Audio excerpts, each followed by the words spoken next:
I am your host, Jason Hopcus, and joined today with my co-host, licensed clinical social worker, Amy Staley, and our guest, Dr. Tiffany Cron, the director of Colorado Office of Employment First.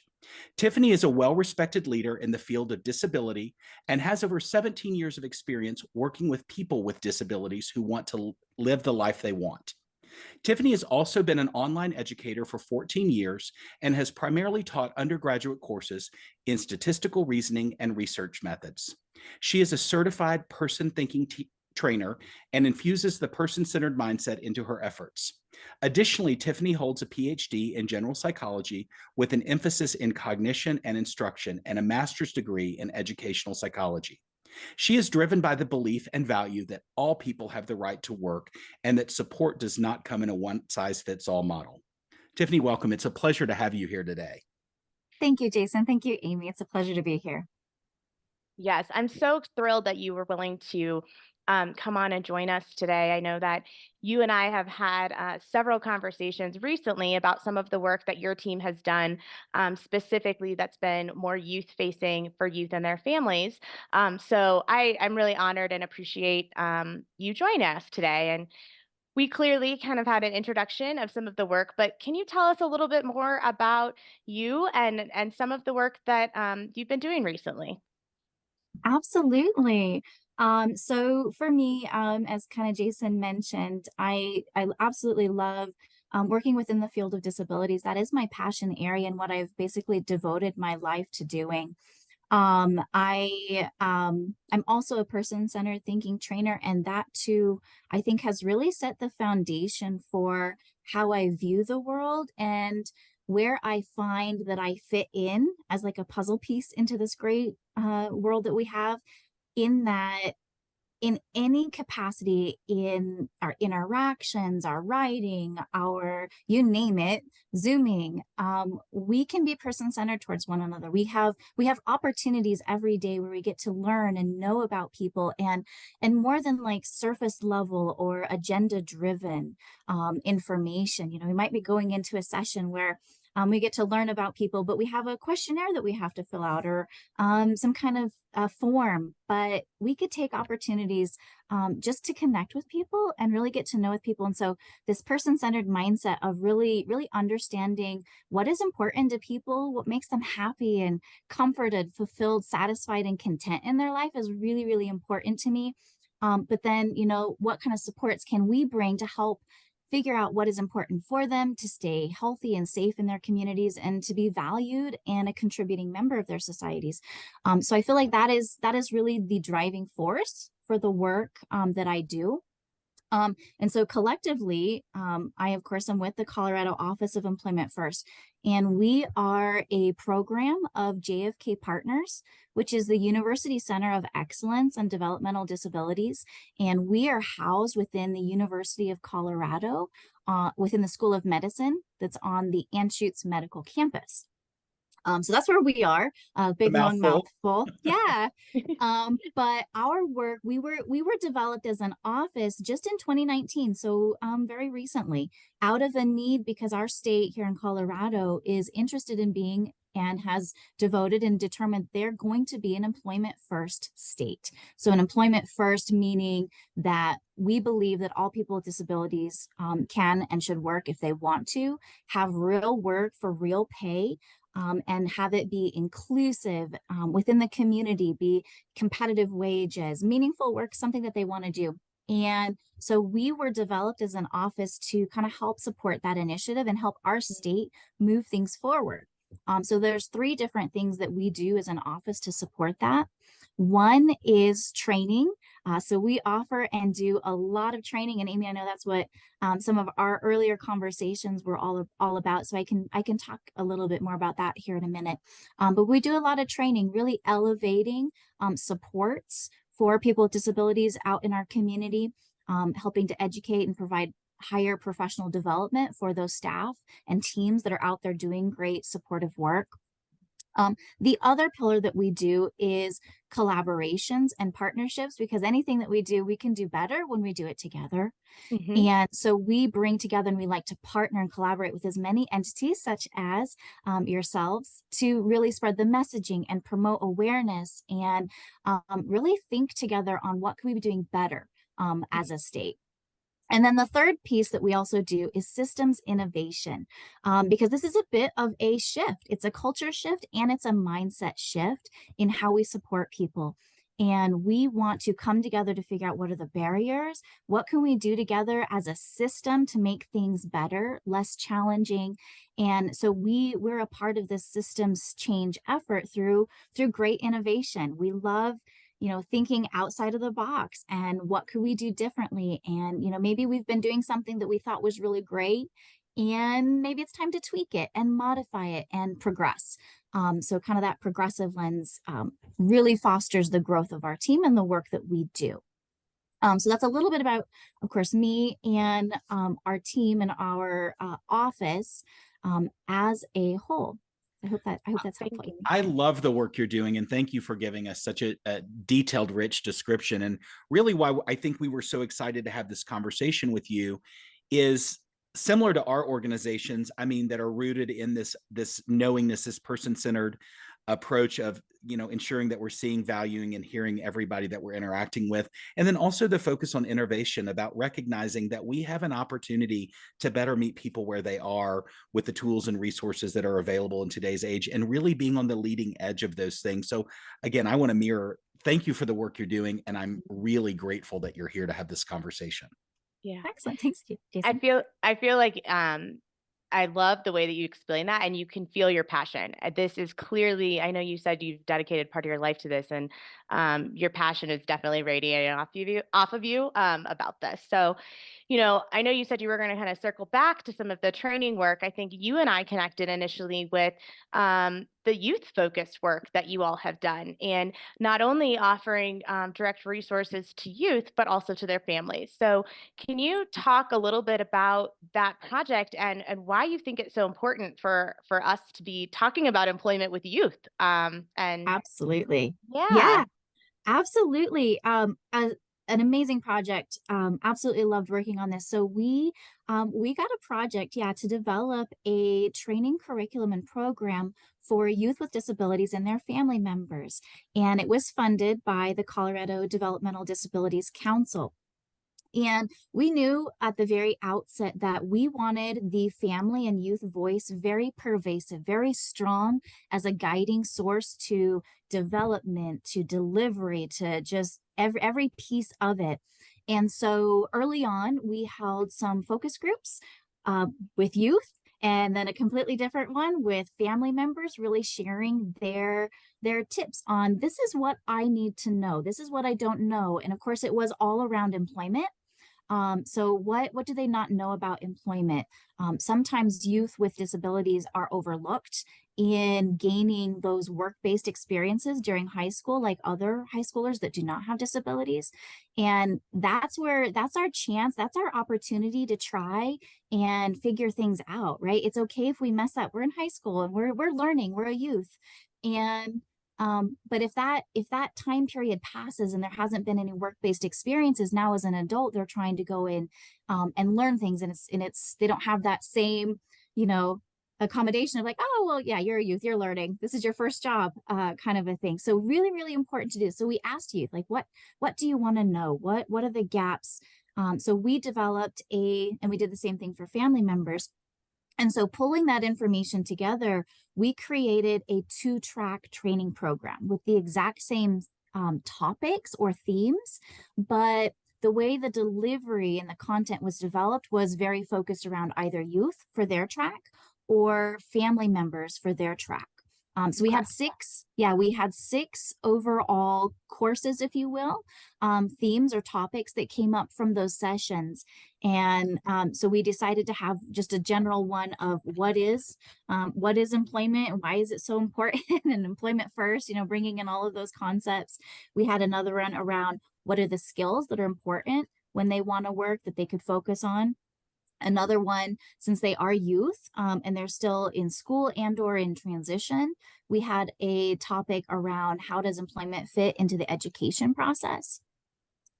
Another one, we talked about how managing their health is important for maintaining and getting employment, and kind of the impact vice versa of having employment.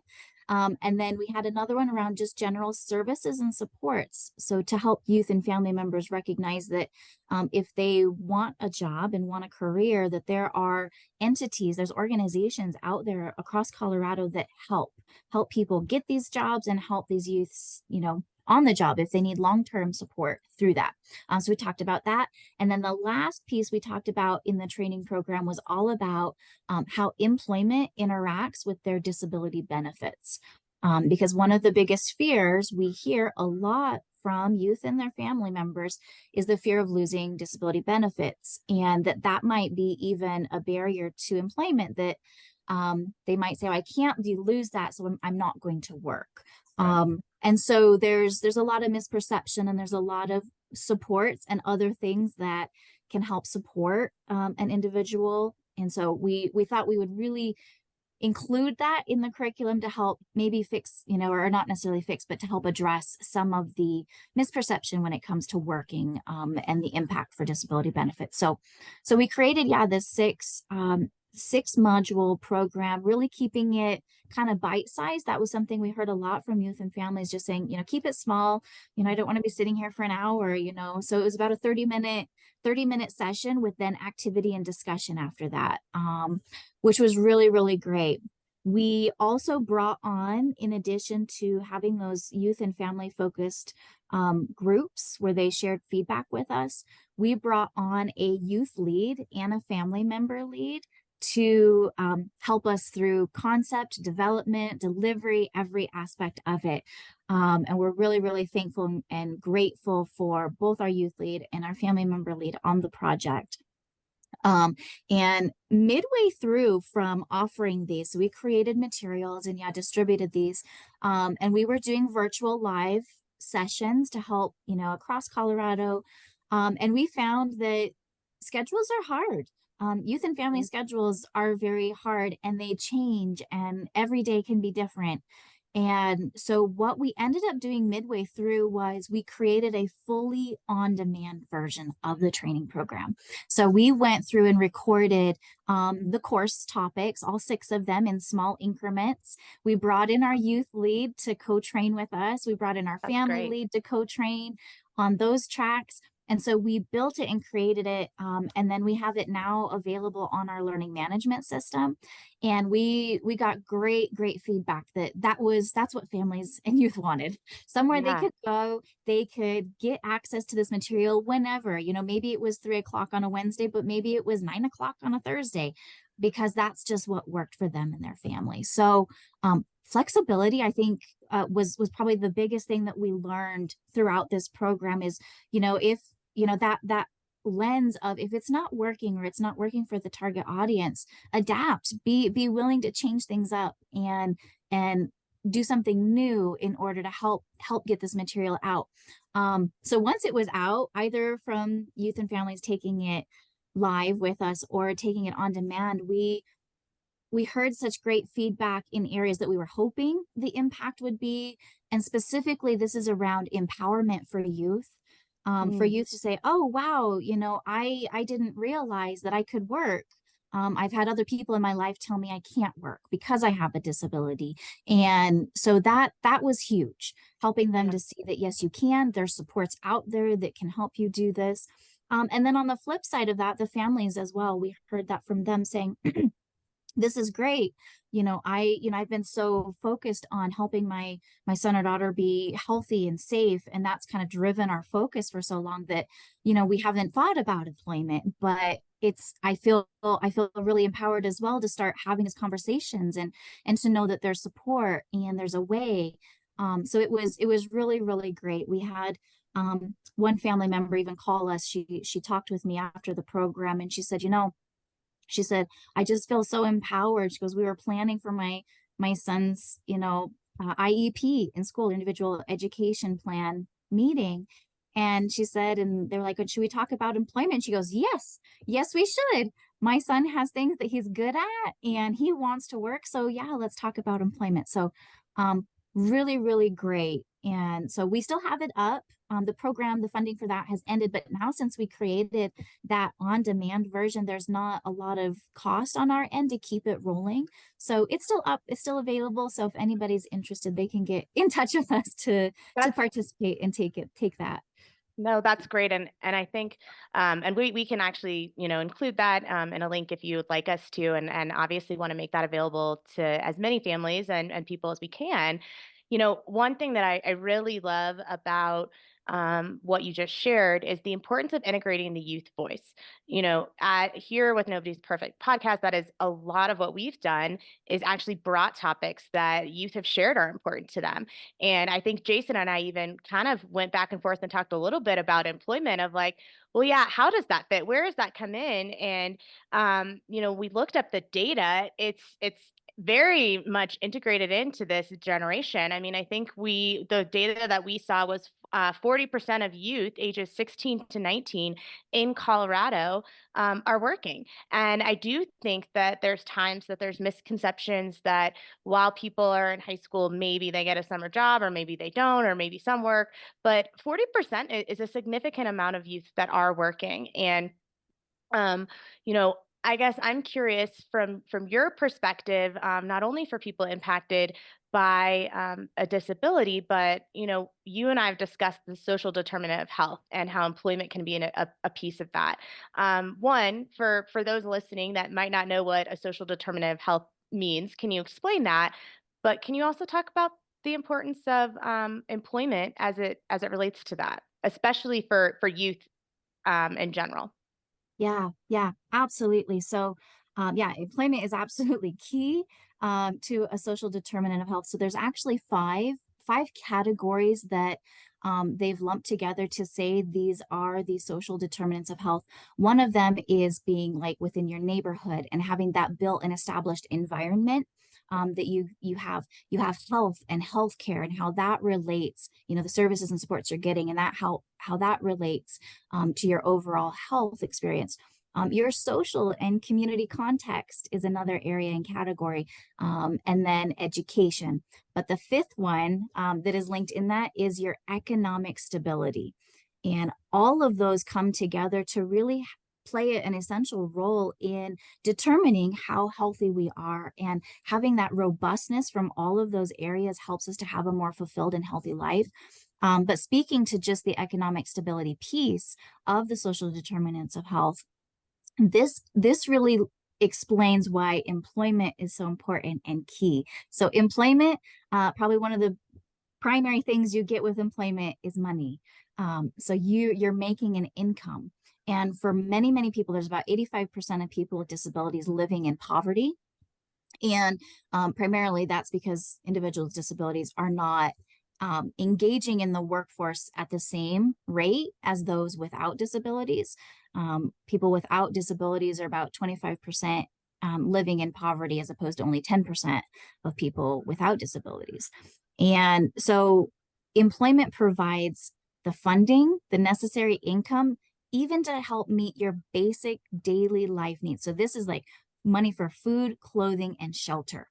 Some of these things people don't think about if they have that kind of money, but for individuals that don't have money to take care of, having healthy food to eat. Healthier food is oftentimes a little bit more expensive to get. And so having income that can help support a healthy, balanced diet is going to ultimately help their health. Same thing with clothing, and being able to dress warmly in this cold weather, and have, an assortment of clothing to wear and change out, while others are in the wash, or being able to afford that. And then shelter, of course, being able to be in a location that meets their needs. So a roof over their head, and, water, and, utilities, those sorts of things. So really, really essential for their health. But if they don't have that, it gets really tricky. But beyond that, when individuals, youth are working, and all of us are working, we get a lot of other great benefits from being employed. One, connection. We get to meet others and we build social networks. We get to learn about other people. We get to make friends, some lifelong friends actually, when you work. And so it's really building a network of relationships and supports for yourself with those that you work with. But you also get to know your community depending on what job you do and where you work. You potentially are interacting with your community members as well.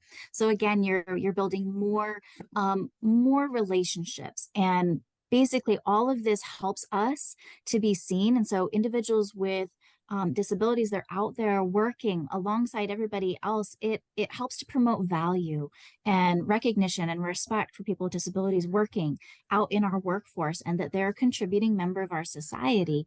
And that is fulfilling. And that also helps uplift, it helps boost our mental health and our well-being, because we want to go there. With employment, you typically have a routine now that you follow, when you get up, and what you do to get ready for work. And then when you're at work, you kind of follow things, and we learn as we go, and we modify those routines, like, oh, that didn't work out so well, we're gonna adjust. Yeah. But that's all a part of it. So it gets us motivated, it gets us moving, gets us connected. So yeah, when we talk about employment as a social determinant of health, it's really one of the foundational pieces to having a good quality of life, because it provides us the resources that we need, and a lot of those kind of indirect benefits. Right. Again, yeah. And what I'm really hearing from you is, while the original lens or focus of your initiative was focused on individuals living with disability, the reality is many of the things that you're talking about really apply to anybody. It applies to any youth. I think, could we expand the lens a little bit here and talk more about how what you guys have created really could be valuable for anybody, any youth that wants to be a contributing part of society through employment? Because what I'm hearing, it sounds like this is a valuable tool that you guys have created that has a lot of horsepower to help others.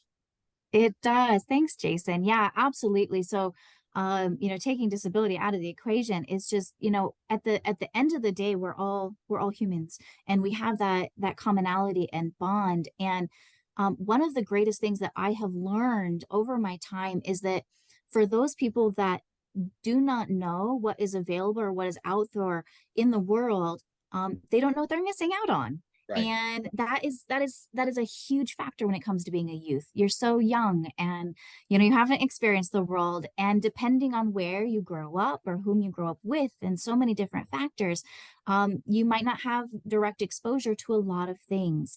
And I'm specifically saying work-based experiences, and understanding the vastness of employment opportunities that exist. And so, yeah, this training program really is about really helping to empower youth. It's also about self-determination and self-advocacy. All youth get the opportunity to learn about who they are. So as a youth, that self-determination means really learning and figuring out what is it that they like to do, and equally as important, what is it that they do not like to do. Right.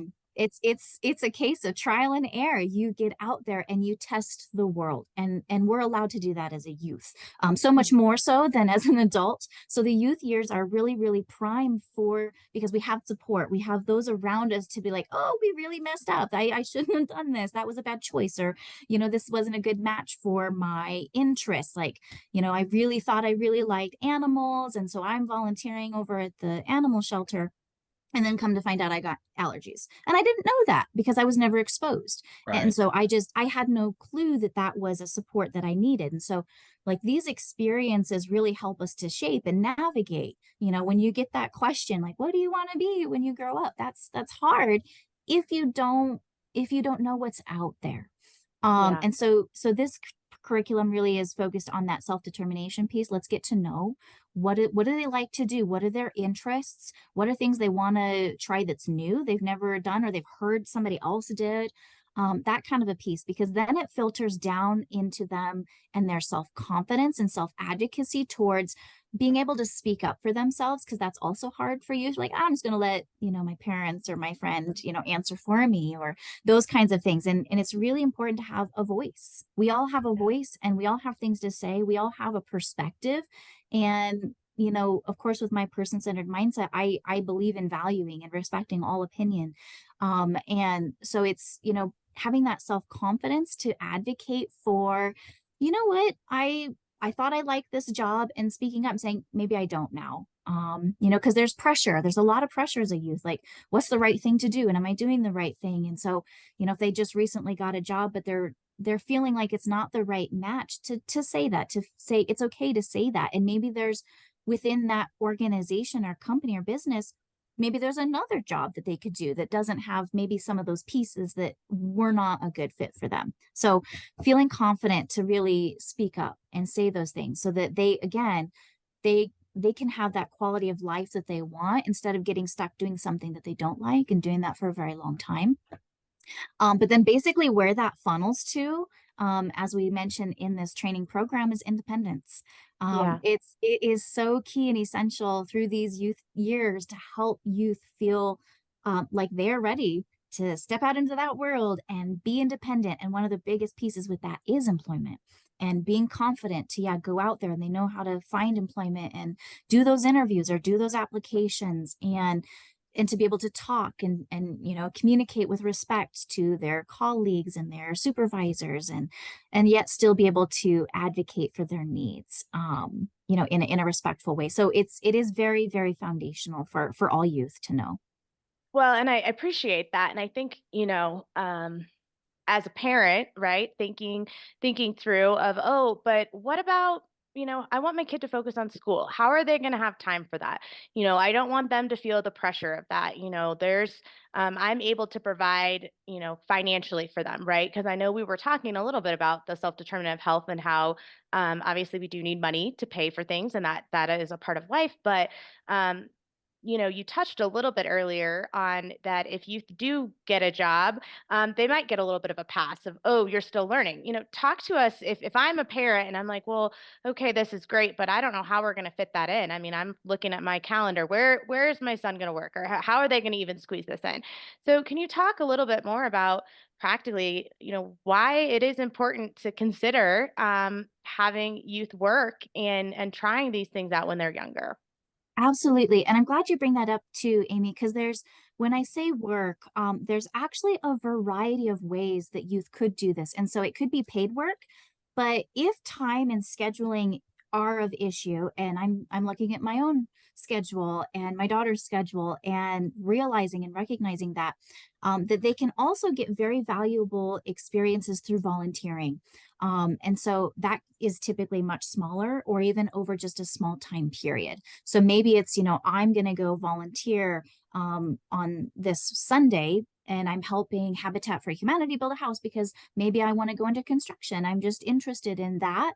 So I'm going to go volunteer at that job. And so it could be very small bits of time. And so if the income piece isn't as critical right now, but I would say it's that experiential piece of it, where they get experiences, they get exposed to different things. You can do that through volunteering. They could do that through an internship. Maybe over the summer they got an internship. Some of them are paid, some of them are not paid. Right now in Colorado, apprenticeships are huge, helping youth become an apprentice and figure out what that is like. So get connected to those employers that are offering apprenticeships, or going to your local workforce center and saying, "Hey, I've got a youth; they're interested in this. Do you have anything where they could go even job shadow and just get familiar or talk?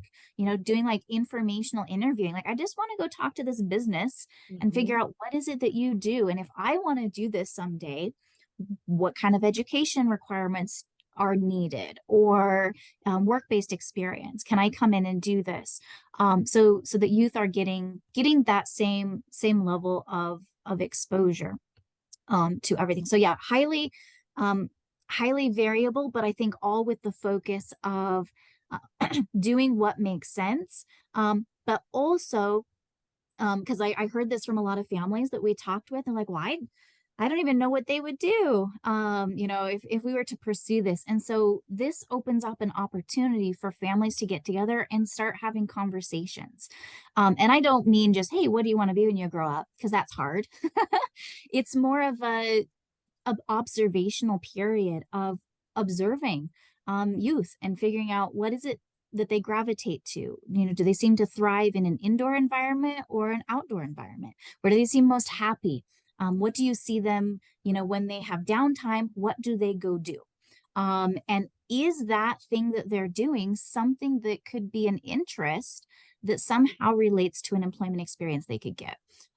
So, maybe it's, they're crafting all the time. I'm thinking of my daughter. All of the craft supplies are always out and all these things. And so, maybe it's, we go look at museums of art and just talk through that just as a learning experience to figure out, is art, something that's important, because maybe she wants to go become an art major. I'm not sure. So you can have conversations and just work through it. But at the end of the day, I will say that the best way is to not have as many assumptions as we tend to do as parents. We think we know our youth and our children. But when given the opportunity to say exactly what they like and they're interested in, they might share something that we didn't even think of. So I would say ask open-ended questions where they can't really say yes or no as the answer. So like, do you like crafting? That would be a yes no answer. But what is it you like to do in your downtime? That's very hard to answer with a yes or no. And so you're going to probably get to know some information from the youth, and then you can kind of have that back and forth dialogue. Oh, that's great. You said this. Tell me more about that. Oh, why is that important to you? I've never seen you do that. That's great. Tell me, have you ever done that?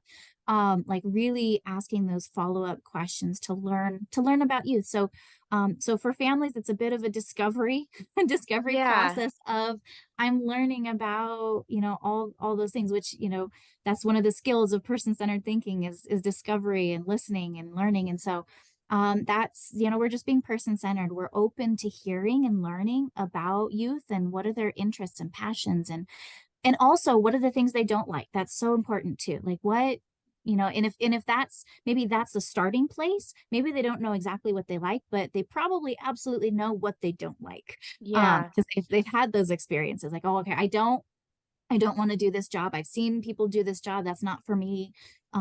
Yeah, et cetera, et cetera. So conversations can be really key to helping with this.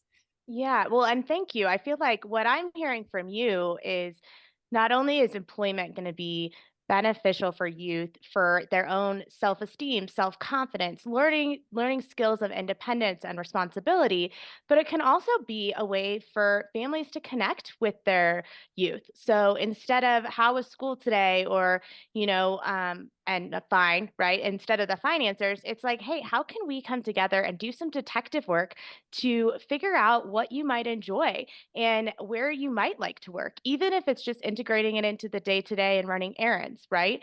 Oh, what do you think? Could you work at Chipotle? Look at what they're doing here. How would you like that? Would you like to work kind of in the food industry where you are doing line work, or would you prefer to work at a restaurant where maybe you're a hostess and you're seating people, or at the grocery store? So what I hear you saying is, how do we integrate this in ways to build connections with our youth and to have connections, to support them in finding themselves, right, and finding who they want to be, and how they want to engage in the world. And I think that's beautiful. I think at Nobody's Perfect, we're very, part of our goal is how do we help give people practical skills for having these conversations as families and building that connection. And so I love that that's something that you're touching on. So thank you for that. I think that's really, really helpful. Um, how, in addition to that, I mean, can you talk to us a little bit about when you did the focus group with youth? What are youth saying is important to them about joining the workforce? What are youth sharing with us that is a driving factor for them to engage in employment? Oh, absolutely. I think probably the most essential piece of information that we heard from youth was just being, and for any youth out there, is having pocket money. That they didn't have to go, to their parents, to say, hey, can I get money to go to the book fair that's at school? Or they have a school shop, where you can go and buy, a snack or something for your locker. And that independence and autonomy, like, I have my own money, I get to make decisions and spend it in the way that I want. I think is very empowering for youth. So we heard that a lot. And so, we're not, they weren't concerned about becoming rich or any of those things. It was just, it would be really nice to have money, and Mhm. money that is theirs, that they worked for. But another thing that we heard very much from youth, again, this focus group were youth with disabilities, was just to be seen and heard, from others within their community, to to be that hostess and working alongside people that do not have disabilities. And so that full integration, that full community feel of being connected socially was Mhm. was really, really important. It's beautiful. Um, and so I think, yeah, being able to, from their lens, was just, being able to have a job, and I go do this thing, and they have another thing to talk about at the dinner table. They have something else to share meaningfully about their day, that's not just, the same old, yeah, but it was school, it was this. They have things to look forward to. And that they're doing something new oftentimes. It's, trial and error of, we're going to do this project at work, and I've never, ran this tool before, and we're going to do it. We're going to learn together on what it is. And so it's another thing that the youth were talking about, is just, it's just that experience of, we get to learn new things, we get to try new things. And then of course, all of that tying into, their own life expectancy of just, or, quality, that they have, those expectations in life of, you know, being happy and doing something that they like, finding that All interest area. really incredible things. I mean, you just talk about, a valued sense of self. I mean, it starts, Yes. what are the work and the efforts that you're willing to put into it.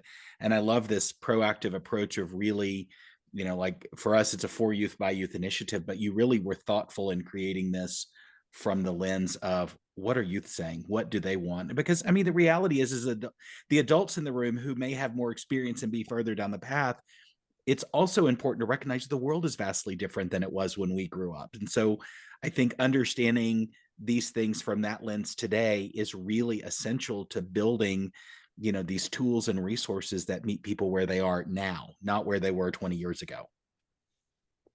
Yep, absolutely. It's and things do evolve, they change, and another key piece too that we focused in on was, recognizing that, we might hear youth say they're interested in this, but things change. People change and interests change over time as well. So also, coming at it from a sense of flexibility, that, because sometimes, you hear those conversations, well, I thought you said you wanted to do this, and that makes, youth feel like, oh, I changed my mind, and maybe that's not a good thing, that's not a bad thing, or, and it's a bad thing. So that fluidity and flexibility and compassion to say, okay, yes, they had told us at one time they thought this was interesting, but now we're hearing that they're saying this is no longer an interest and a passion area, and maybe they have something else they want to do. So I think coming at it from that lens of, it's probably going to be a very, very fluid and dynamic journey. Employment is a journey. And, where so many people end up later on in life,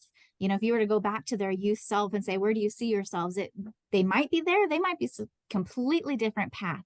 And it's usually because it's interests. We follow different interests, and they change over time. And, when we end up in an area going, wow, I didn't even know this existed, and I'm really loving this career path. So, it's all fluid, and being a strong supporter, kind of with no judgment and no question, like, okay, let's just explore, let's talk about this, can be really empowering for youth to want to share their opinion and perspective, and feel valued for what they believe and what they're interested in.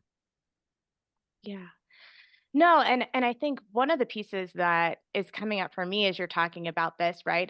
It's hard to have this conversation and not go through all the jobs I've had, right? And what I liked and what I didn't like about them. I'm like, oh yeah, like Same. I'm sitting here, I was like, oh yeah, well, I didn't really like that. I did stay there a little longer than I probably needed to, right? So can you talk through a little bit some suggestions for people listening about that it's okay to start over, right? It's okay to start something and then maybe have to begin again. And how do we, one, give ourselves that permission to do that, but to recognize, like, if a youth starts a job and they're like, well, I told my mom I really wanted to get this job, how do they appropriately, one, wrap that up and then, begin something again? Not every job is meant for us, right? Yeah. Yeah, and I think that's, I mean, that's exactly it. We are continuously changing, whether we're learning something new. And that's kind of a piece too with employment, is you get into it because you're like, oh, this is new. But then at a certain point it might become mundane. You're like, oh, I've learned everything I can learn. There's no self-growth. And so there's so many different factors that really could play into us going, I need to change. And I think that is where we're at the point right now, luckily, in today's society, where it is more acceptable and growing more acceptable to really be leading the life that we want, that we don't have to stay 30 years at one company just because we said we would work there. It's really finding those things of where we're contributing, where we find value. And when we no longer feel like we can contribute in that area, or we're no longer getting something of a benefit back to us, we're growing, we're learning, we're finding happiness in that work, then it is time to move on. And so, yeah, it's giving ourselves permission, as you said, Amy, and respecting that. Mhm. And so there's ways to do that, right? Like, we don't just up and leave our job today.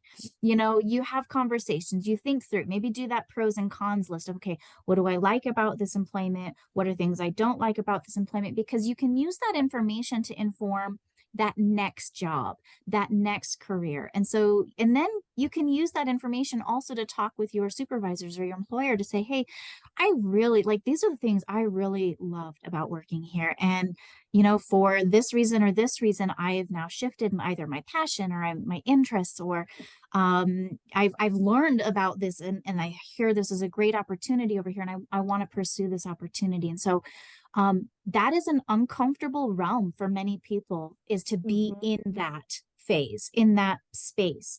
And so I think that is something as a culture we can do better, is supporting that, supporting growth, individual growth, supporting and valuing our contributions, and respecting perspectives when we feel like our time is done in a Right. certain area. And so I think when we approach those conversations with, businesses or our employers to say we're moving on, it's coming at it from a sense of respect and appreciation for we learn things at every job, even if we ended up not liking it. There are things that we learned about ourselves, we gain new skills, maybe even friends, as I mentioned earlier. And so those are all things to be really thankful for, and express our gratitude towards those employers in those conversations when we're saying, okay, I'd like to give notice. And of course, following all the good rules, like a minimum 2-week kind of thing, notice, and helping youth understand there's a process for that. That you don't just not show up on Friday, you're done.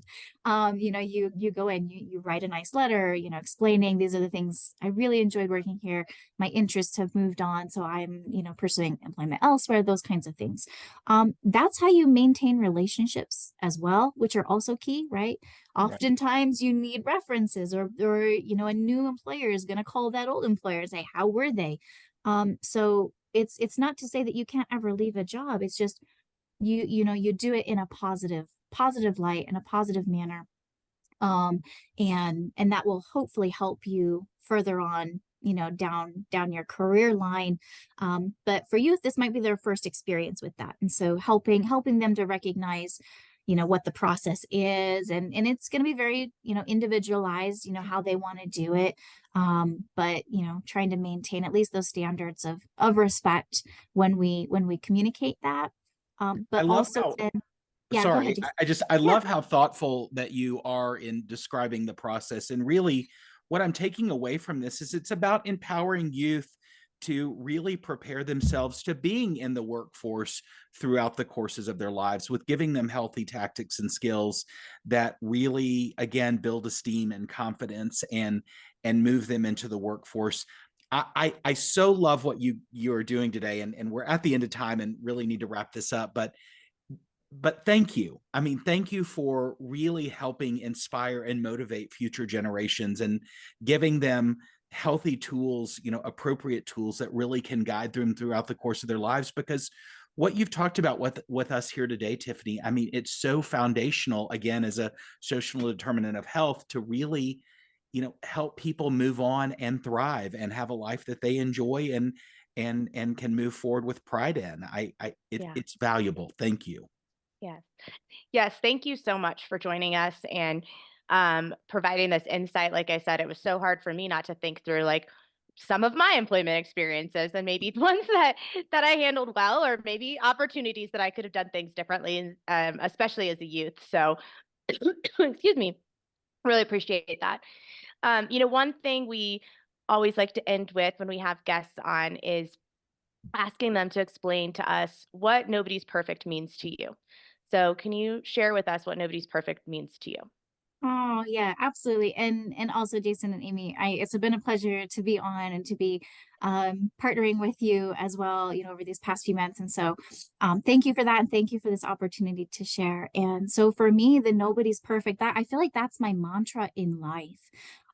Because that is what the beauty is in all of us, is because we're so unique, we're so individualized, but yet at our core, we're all human, and we're all people that bond us through that essence. And so it's like coming from it from a lens of, there are all things, like every single person, they have things that they are good at, and they have things that they're not good at. There we have interests and passions, and then we have our fears, and we have, issues that we're working with and through. And that also bonds us, because nobody is perfect. And I as a perfectionist, I would say that's one of my downsides. I strive. I'm like, I'm going to do this so good. And but you know what? Nobody's perfect. And I cannot attain. It's almost like that idea of having unrealistic expectations for ourselves. And I really hold myself to a high caliber of everything that I do. And it's, at the end of the day, it's really recognizing nobody is perfect, and this Mhm. doesn't have to be either. And being content with who we are, and where we are in life and where we want to be. And when we can really harness that and really embrace the nobody's perfect mantra, I feel like for me, it has empowered me to live more in the moment, because a perfectionist mentality has me living in the future and a lot of the what if scenarios. And that takes away from my being present and me living fully in the moment for my family, for my children. Yeah. And it's really, really at the core of embracing that piece. So yeah, that to me, yeah, nobody is perfect. And that helps me through my day in recognizing and realizing You're that. in good company here. I Yeah. think that resonates for all of us. Yeah. And on that note, thanks for being a part of Nobody's Perfect community, dedicated to supporting, inspiring, and empowering youth and families. We hope you've enjoyed this transformative conversation today. Together, we're dismantling stigma and providing solutions for the mental health and well-being challenges we all can encounter. Be sure to join us every other week on cozy101.com/imperfect, or on your favorite streaming platform, to continue embracing our shared human experience. If you haven't already done so, please follow us at Nobody's Perfect Community on Facebook, Instagram, YouTube, and TikTok. I am your host, Jason Hopcus, and it's a pleasure having you here today. Stay connected, stay inspired, and remember, nobody's perfect, because perfection isn't real. Your story is. Until next time.